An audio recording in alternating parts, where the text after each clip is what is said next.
ഈ നവംബർ 22-ന് ഏറെ പ്രതീക്ഷയോടെയാണ് ഈ ഒരു മുനമ്പം ജനത നോക്കിക്കണ്ടത് സർക്കാരിന്റെ തീരുമാനത്തെ. ഇന്നിപ്പോൾ സർക്കാരിന്റെ തീരുമാനം എത്തിയിരിക്കുകയാണ്. നിങ്ങളുടെ പ്രതീക്ഷകൾ എങ്ങനെയുണ്ട്?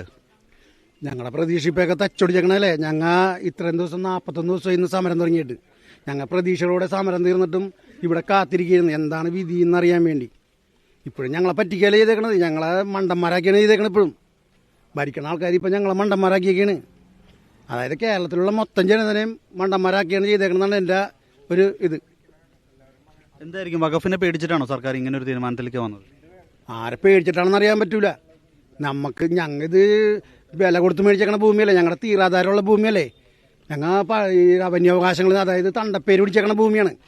610 കുടുംബങ്ങളുള്ളത് അവരുടെ ഒരേ കുടുംബനാഥന്മാരുടെയും പേരിലാണ് ഈ ഭൂമിയുടെ തണ്ടപ്പേര് കിടക്കണത്. എല്ലാവരുടെയും തണ്ടപ്പേര് കിടക്കണ ഭൂമി ഈ വഖഫിനെ ഞങ്ങൾ മേടിക്കണ എന്തിനാണ്?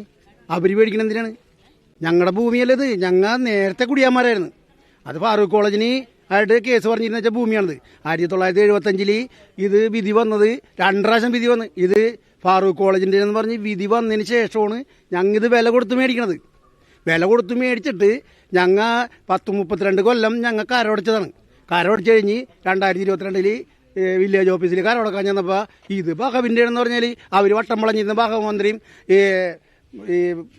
റവന്യൂ മന്ത്രി വഖഫ് മന്ത്രി മുഖ്യമന്ത്രി എല്ലാവരും കൂടി ആലോചിച്ചല്ലേ ഈ സ്ഥലം വഖഫാക്കി എടുത്തേക്കണത്. ഞങ്ങളൊന്നും അറിയിച്ചിട്ടില്ലല്ലോ. ഇത് ഞങ്ങളറിയണത് കരമടക്കാൻ ചെന്നപ്പോഴാണ്. ഇനിയിപ്പോൾ ഒരു കമ്മീഷൻ വെച്ചിട്ട് ഇപ്പം തന്നെ ഞങ്ങൾ 3 വർഷമായിട്ട് ജയിലിൽ കിടക്കണ പോലെയാണ് കിടക്കണത്. അതായത് ഞങ്ങളുടെ ആധാരത്തിന് ഒരു കടലാസിൻ്റെ വില പോലും ഇല്ല. ഒരു 10 ലക്ഷം രൂപയുടെ സ്ഥലം എടുക്കണമെങ്കിൽ 80,000 രൂപയുടെ സ്റ്റാമ്പ് ഡ്യൂട്ടി കൊടുക്കണം. 1 ലക്ഷം രൂപയുടെ സ്ഥലം എടുക്കണമെങ്കിൽ 8,000 രൂപ സ്റ്റാമ്പ് ഡ്യൂട്ടി എടുക്കണം. ഇപ്പോഴത്തെ കണ്ടീഷൻ അതാണ്. ഈ ഞങ്ങളുടെ ആധാരത്തിന് ഒരു വിലയില്ലേ. ഈ റവന്യൂ അവകാശികളുടെ പേരിൽ കേസ് എടുക്കണം. ശരിക്കും പറഞ്ഞില്ലേ, ഈ റവന്യൂ അധികാരികളില്ലേ, അവരെല്ലാം ഞങ്ങൾക്ക് ഈ ആധാരമൊക്കെ ശരിയാക്കി തന്നേക്കണത്. ഞങ്ങൾ ആരെ വിശ്വസിക്കും? ഇപ്പോൾ മുഖ്യമന്ത്രി ഇതിനാരെ വിശ്വസിക്കും? ഞങ്ങൾ ഭരിക്കുന്ന ആൾക്കാരെ വിശ്വസിക്കാൻ പറ്റില്ല. പിന്നെ അതേപോലെ തന്നെ നമ്മുടെ പ്രതിപക്ഷത്തിനെ വിശ്വസിക്കാൻ പറ്റില്ല. ഇതെല്ലാവരും നമ്മളെ കൈയൊഴിയല്ലേ. ഞങ്ങൾക്ക് ഇനിയിപ്പോൾ കേന്ദ്രത്തിൽ നിന്നുള്ളൊരു തീരുമാനം വന്നത് ഒരു ഏക പ്രതീക്ഷ ഉള്ളതെന്നാണ് എനിക്ക് തോന്നണത്. അതായത് വഖഫ് ഭേദഗതി വന്നാൽ മാത്രം, അതായത് സെക്ഷൻ 40, 83, 107, 108 ഇതെടുത്ത് കളഞ്ഞാൽ മാത്രമേ ഞങ്ങൾക്ക് ഇനി നീതി കിട്ടുള്ളൂ. അതായത് ഞങ്ങൾക്ക് മാത്രമല്ല, കേരളത്തിലുള്ള എല്ലാവർക്കും, ഇന്ത്യയിലുള്ള ആൾക്കാർക്ക് ഈ മൊത്തം കേരളത്തിൽ 30,000 ഏക്കറാണ് അവർ കണ്ടുവച്ചേക്കണത്. സർക്കാർ കൈയൊഴിഞ്ഞെന്നാണ് തോന്നുന്നത്. കേരള സർക്കാർ കൈയൊഴിഞ്ഞേക്കല്ലേ. ഇപ്പം ഞങ്ങളിപ്പോൾ മണ്ടന്മാരാക്കി, അതായത് ഇലക്ഷൻ കഴിയാൻ കാത്തിരുന്ന വെച്ചാണ് 16-ാം തീയതി വെച്ചിരുന്ന വെച്ച സാധനം ഇപ്പോൾ 28-ാം തീയതിക്ക് മാറ്റിയത്. എന്ത് കാരണത്താലാണ് 22-ാം തീയതിക്ക് മാറ്റിയത്? അപ്പോഴും ഞങ്ങൾ ഇത്രയും ദിവസം ഇപ്പോഴും അവർ പറഞ്ഞോ സമരം നിർത്തിവെക്കണം. ഈ സമരം നിർത്തിവെക്കരുതെന്ന് ഞങ്ങളുടെ ചെയർമാൻ പറഞ്ഞേക്കാണ്. അതായത് ഈ റവന്യൂ അവകാശങ്ങളും ഞങ്ങളുടെ ഈ വഖഫിൻ്റെ ഇതിനകത്ത് എടുത്ത് അലൈൻമെൻറ്റിൽ നിന്ന് എടുത്ത് കളഞ്ഞിട്ട് മാത്രമോ, രജിസ്ട്രിയിൽ നിന്ന് എടുത്ത് കളഞ്ഞിട്ട് മാത്രമോ, എന്നിട്ട് ഞങ്ങൾ 10 ദിവസം കൂടി ഇവിടെ നിരാഹാര സമരം നടത്തും. എന്നിട്ട് നിർത്താനാണ് ഞങ്ങളുടെ ചെയർമാൻ പറഞ്ഞേക്കണത്, ഭൂഷണ സമരയുടെ. ഈ ഒരു ശാശ്വത പരിഹാരം മുന്നിൽ കണ്ടാണ് സർക്കാർ ഇങ്ങനെ തീരുമാനം എടുക്കണമെന്ന് പറയുന്നു. നിങ്ങൾ വില കൊടുത്ത് വാങ്ങിയ ഭൂമി വീണ്ടും നിങ്ങൾക്കൊരു ജുഡീഷ്യൽ കമ്മീഷന് മുമ്പിൽ നിൽക്കേണ്ടി വരികയാണ്. എന്ത് തോന്നുന്നു? ഞങ്ങൾ പറഞ്ഞ കാര്യം റിപ്പീറ്റ് ചെയ്യുന്നില്ല. ഇവിടെ പറഞ്ഞുകൊണ്ടിരിക്കുന്നത് ഞങ്ങൾ വഖഫിൻ്റെ നിന്നും അല്ലെങ്കിൽ ഫാറൂഖ് കോളേജിൽ നിന്നും പൈസ കൊടുത്ത് വാങ്ങിച്ചു എന്ന് പറയും. പക്ഷേ ഞങ്ങൾ പറയുന്നത് ഈ 41 ദിവസമാണ് ഇപ്പോൾ ഈ TV ന്യൂസും ഇത് വേൾഡ് വൈഡ് അറിയപ്പെടുന്ന ഒരു ബീച്ചായിട്ട് കൂടിയും, ചെറിയ ബീച്ചായിട്ട് കൂടിയും ഇപ്പോൾ അറിയപ്പെടുന്നത്, ഞങ്ങൾ മുനമ്പുകാർ അറിയപ്പെടുന്നത് ഈ ഒരു വിഷയം കൊണ്ടാണ്. ഇന്ത്യ മൊത്തം വഖഫിൻ്റെ പ്രശ്നത്തിൽ കിടന്നതും ഞങ്ങൾ ഈ 610 കുടുംബങ്ങൾക്ക് വേണ്ടി ഞങ്ങൾ ഈ കിടക്കുന്നത്. പക്ഷെ അത് അട്ടിമറിക്കാൻ നോക്കുന്ന കുറച്ച് കാര്യങ്ങളുണ്ട്. അതിൽ ഇന്ന് സർവകക്ഷി യോഗം കൂടിയിട്ട് പറഞ്ഞത് ഈ ഒരു പ്രശ്നം അറിയാൻ വേണ്ടിയിട്ട് ഒരു സംഘത്തെ ഏർപ്പാടാക്കിയിട്ടുണ്ട്. എന്തിന്? ഞങ്ങൾ ഈ വർഷങ്ങളായിട്ട് ഈ താമസിക്കുന്ന ഈ ഭൂമിയിൽ നിന്ന് ഞങ്ങൾ പൈസ കൊടുത്ത് വാങ്ങിച്ചതാണോ എന്നറിയാനായിട്ട് വേറൊരു ഏജൻസിനെ ഏൽപ്പിക്കേണ്ട ഒരു ആവശ്യമില്ല. ഞങ്ങളിപ്പോൾ 4ാം തലമുറയാണ് ഈ ഒരു വിഷയം അനുഭവിക്കുന്നത്. ആദ്യം ഫാറൂഖ് കോളേജായിരുന്നു, പിന്നെ വഖഫായി. അതുകൊണ്ട് തന്നെ ഞാൻ ആദ്യം പറഞ്ഞത് റിപ്പീറ്റ് ചെയ്യുന്നില്ല. ഇതെല്ലാം കണ്ടുകൊണ്ടിരിക്കണം. പക്ഷേ ഞങ്ങൾക്ക് വേണ്ടത് ഒരു നീതിയാണ്. ഞങ്ങൾ ഈ താമസിച്ച് പോരുന്ന ഒരു ഭൂമിയിൽ ഞങ്ങളെ ഇറക്കി വിടാനായിട്ട് രണ്ടാമൻ, അതായത് ഞങ്ങളുടെ കുടുംബത്തിലേക്ക് ഒരാൾ കയറി വരികയാണ്, നിങ്ങൾ ഇറങ്ങി പോകണമെന്ന് പറഞ്ഞാൽ ഞങ്ങൾ എവിടെ പോകണം? ഞങ്ങൾ എന്തിന് പോകണം?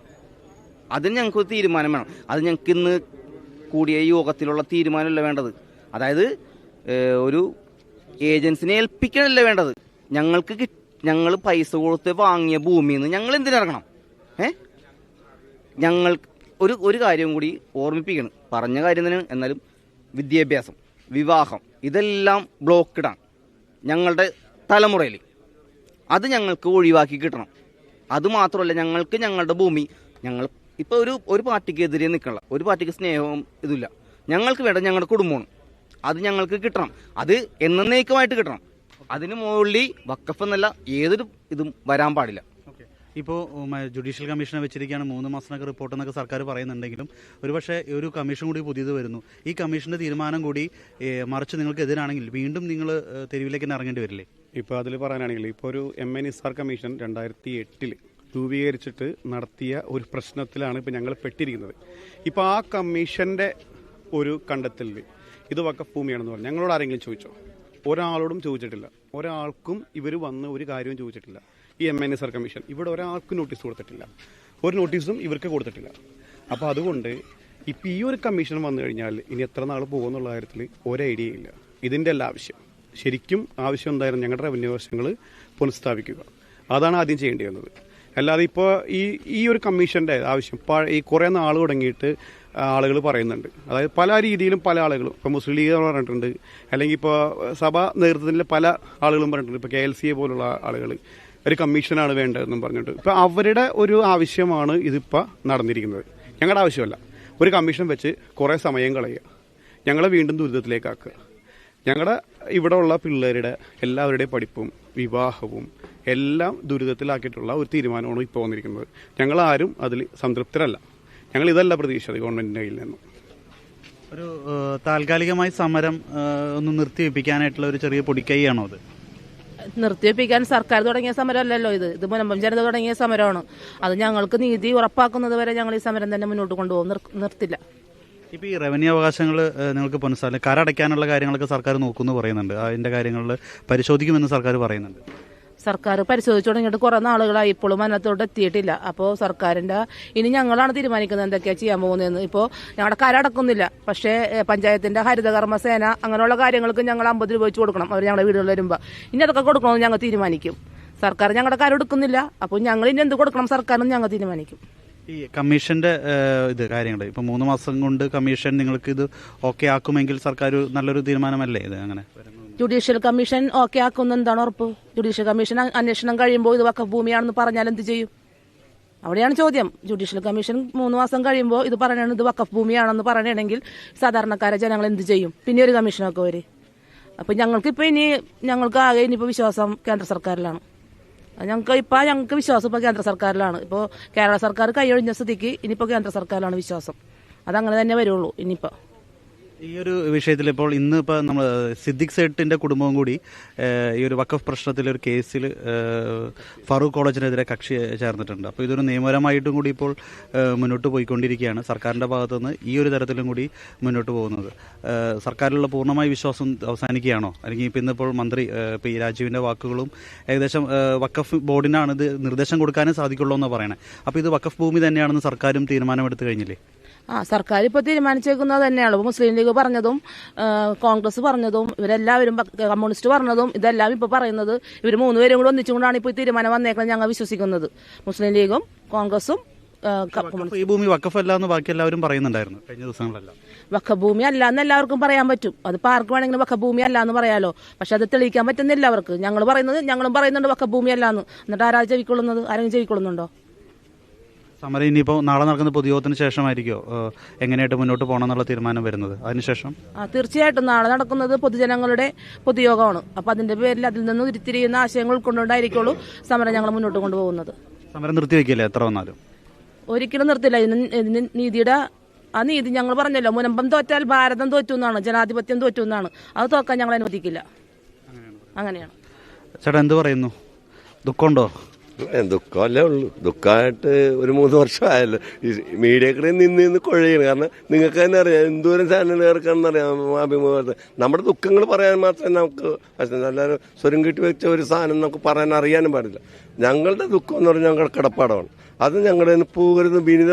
ഞാൻ ഇന്ന് രാവിലെ തന്നെ പിന്നെ മാതൃഭൂമിക്കടെ പറഞ്ഞു എന്ത് പറ അവിടുന്ന് എന്താണ് കൽപ്പിക്കുന്നത്? ഞങ്ങൾ ചെയ്യാൻ തയ്യാറാണ്. ഞങ്ങളുടെ കിടപ്പാടം പോലും അത് അത്യാവശ്യമായിട്ടുള്ള കാര്യമാണ്. ഇന്ന് ഈ ഒരു മീറ്റിംഗ് അല്ലെങ്കിൽ ഇന്നത്തെ ഒരു ഉന്നതാധികാര സമിതിയുടെ ഒരു പ്രതികരണത്തെ ഏറെ പ്രതീക്ഷയോടെ കാത്തിരുന്നായിരുന്നു. 100%. കാരണം എനിക്ക് കാത്തിരിക്കാതിരിക്കാൻ പറ്റില്ല. കാരണം ഞാൻ നേരത്തെ പറഞ്ഞിട്ടുണ്ടെങ്കിൽ ഞാൻ ഒരു അനുഭാവിയും കൂടിയാണ്. അപ്പം എനിക്കത് ഭയങ്കര പ്രതീക്ഷയായിരുന്നു. ഞാൻ ഇവിടുത്തെ അച്ഛൻ്റെയൊക്കെ ഞാൻ പറഞ്ഞു, അച്ഛൻ എന്താണെന്ന് ചോദിക്കാം. അപ്പോൾ മാറ്റൻ ചേട്ടൻ പറയുന്നത് ഞാൻ പറഞ്ഞു 100% നമുക്ക് വിശ്വസിക്കാം അല്ല അച്ഛൻ എന്തെങ്കിലും ഒരു ഇത് മിനിസ്റ്ററിൻ്റെ ഭാഗത്ത് നിന്ന് കിട്ടുക അല്ലേ. അത് തന്നെയാണ് മാറ്റൻ ചേട്ടൻ ഞാനും കരുതിയിരിക്കുന്നത്. മിനിസ്റ്റർ നമ്മളങ്ങനെ ചതിക്കാൻ സാധിക്കില്ല, നമ്മൾ ചതിച്ചെന്ന് പറയുന്നുമില്ല. എന്തെങ്കിലും നല്ലൊരു തീരുമാനമാണ് നമുക്കത്. പക്ഷെ ഒരു കമ്മീഷനെ കൊണ്ട് വെച്ചില്ല നമുക്ക് സങ്കടമുണ്ട്. ഇനിയിപ്പോൾ ഈ റവന്യൂ ആവാസത്തിന് വേണ്ടി ഇനി കരവടക്കാനല്ലേ പറയാൻ പറ്റും. ഒരു കരവടപ്പിൽ നമ്മൾ അകപ്പെട്ടു പോയ ആൾക്കാരാണ് നമ്മൾ. മലയാളത്തിൽ നമുക്ക് ഇംഗ്ലീഷിൽ വക്കപ്പൂടിനെയും കൊടുത്ത് അത് നമ്മൾ കണ്ടിരിക്കുന്ന ഒരു സത്യമാണ്. അപ്പോൾ ഒരിക്കലും ഈ ചൂടുവെള്ളത്തിൽ വീണ പൂച്ച് പച്ചവെള്ളം എന്തായാലും അരക്കുന്ന ഒരു സിറ്റുവേഷൻ ആയിരിക്കും. അപ്പോൾ ഒരിക്കലും അത് കിട്ടും, അത് ഞങ്ങൾ പോവില്ല. അതെൻ്റെ ആവശ്യമില്ല. കാരണം നമുക്ക് അവിടെ കറക്റ്റായിട്ട് ജീവിക്കുന്ന ആൾക്കാരല്ല. പിന്നെ നമുക്ക് പുതിയൊരു കരം വേണ്ടല്ലോ. ഇവർ ആക്ഷേപിച്ചിട്ടൊരു കാര്യം നമുക്ക് വേണ്ട. കാരണം ഇതിൻ്റെ അകത്തൊക്കെ ഇഷ്ടംപോലെ തിരിമറികൾ നടന്നിട്ടുണ്ട്. അത് മിനിസ്റ്ററിന് അറിയാം ഇത് നടന്ന സംഭവം. പക്ഷേ നമ്മൾ കണ്ടില്ല. അതാണ് നമുക്ക് ഏറ്റവും വലിയ സങ്കടം. ഒരു തൊഴിലാളി പാർട്ടി നമ്മുടെ ഒരു അനീതിയായിട്ട് കാണിച്ച പോലെയാണ് എല്ലാ മക്കൾക്കും. അത് ഭയങ്കര സങ്കടമായിപ്പോയി. മിനിസ്റ്ററിൻ്റെ കൈകൊമ്പിലൊക്കെ വർത്താനം പറഞ്ഞാൽ മിനിസ്റ്റർ ഞങ്ങൾക്ക് സഹായിച്ചു തന്നെ സാർ. ഞങ്ങൾക്ക് വേറൊരു ഇടയില്ലാത്ത ആൾക്കാരാണ്. കാരണം ആരുടെ ശല്യമില്ലാതെ ജീവിക്കുന്ന ഒരു കാര്യമാണിത്. അത്രേ ഉള്ളൂ, എനിക്കത്രേ പറയാൻ. കൈയൊഴിഞ്ഞു അല്ലേ, അങ്ങനെ തോന്നുന്നു നന്നായിട്ട് എന്നല്ല ഇപ്പൊ എല്ലാവരും അങ്ങനെ തന്നെയല്ലേ പറയാം. എനിക്ക് അങ്ങനെ ഒന്നും പറയാം, സർക്കാർ എന്നെ സഹായിച്ചു തരും എന്നുള്ളൊരു പ്രതീക്ഷ. പക്ഷെ ഇതാണ്, ഇനിയൊരു ഉപാധിയില്ല. കറക്റ്റ് ഇന്ന് നിൽക്കുന്ന ഈ വക്കപ്പൻ ഇവർ വക്കപ്പൻ എന്തിനു വേണ്ടി സർക്കാർ പേടിക്കേണ്ട കാര്യം എന്ത്? ഞങ്ങൾ പേടിക്കുന്നില്ല, പിന്നെ അങ്ങനെ സർക്കാർ എന്തിനു ഇവിടുത്തെ ജനം പേടിക്കുന്നില്ല വക്കപ്പിന്. കാരണം നമ്മൾ വെല്ലുവിളിക്കല്ലേ. ഇതൊരു അവകാശങ്ങൾ, നമ്മുടെ അവകാശങ്ങളെന്ന് പറയുമ്പോൾ മനസ്സിലായല്ലോ. നമുക്ക് തുപ്പാനും ഇരിക്കാനും ഉണ്ണാനും കിടക്കാനുള്ള ഈ 3 സെന്റ് 4 സെന്റുള്ള ഭൂമി നമ്മൾ വിട്ടുകൊടുക്കില്ല. ഇനി വക്കപ്പം ആരും തന്നെ നമുക്ക് വിട്ടുകൊടുക്കാൻ പറ്റില്ല. അപ്പൊ ഞങ്ങൾ പേടിക്കുന്നില്ല, പിന്നെ സർക്കാരിന്റെ സർക്കാരിന് ഇത് സഹായിച്ചു തന്നാൽ മതി. ഇത്രയുള്ള കാര്യം. ഇനി പ്രതീക്ഷയുണ്ടോ? 100% പ്രതീക്ഷ തന്നെയാണ്. പ്രതീക്ഷിക്കാതെ ഇരിക്കാൻ പറ്റൂല. കാരണം സർക്കാർ അങ്ങനെയുള്ള സർക്കാരൊന്നുമില്ല. നമ്മുടെ സർക്കാർ നല്ല ഹാൻഡുള്ള സർക്കാരാണ്. സർക്കാരിന്റെ ഭാഗത്തുനിന്ന് ഒരു ഗവൺമെന്റ് ഒക്കെ വന്ന് നമ്മുടെ ഹൈക്കോർട്ടിൽ വന്ന് പറഞ്ഞാൽ മതി ഇത് വക്കപ്പിന്റെ ഭൂമിയെല്ലാം അവിടെ വെച്ച് പ്രശ്നം തീരുകയാണ്. പിന്നെയുള്ള ബാക്കിയുള്ള കാര്യങ്ങളൊക്കെ നമുക്ക് നോക്കാവുന്ന കാര്യങ്ങൾ അത്രയൊക്കെ ഉള്ളൂ. പക്ഷെ ഇത് നടത്താനായിട്ടുള്ള സാഹചര്യം സർക്കാരിന് അങ്ങനെ പറയാൻ സാധിക്കില്ല എന്നതുകൊണ്ടല്ലേ ഇപ്പൊ ജുഡീഷ്യൽ കമ്മീഷൻ വെച്ചത്. പറ്റില്ല. കാരണം ഇത് നിയമസഭയിൽ കൂടി 140 MLA ടാറ്റ കാണിച്ചാണ് റെഡി നിങ്ങൾക്കാണെന്ന് പറഞ്ഞു. ഞങ്ങളെ തള്ളിക്കളഞ്ഞു. കാരണം മത്സ്യത്തൊഴിലാളികൾ ഞങ്ങളൊരു വളവാണി എല്ലാവർക്കും പറഞ്ഞു മനസ്സിലായി. ജീവിതത്തിന്റെ ഒരു വളഭാഗം. ഇവരൊരു ചെടി നടുക, അതിന് വളമായിട്ട് കിടന്ന് അത് വലുതാക്കി എടുക്കുക. ഇത്രയേ ഉള്ളൂ ഞങ്ങളുടെ വോട്ടിന്റെ അവകാശം. അങ്ങനെ കാണരുത്.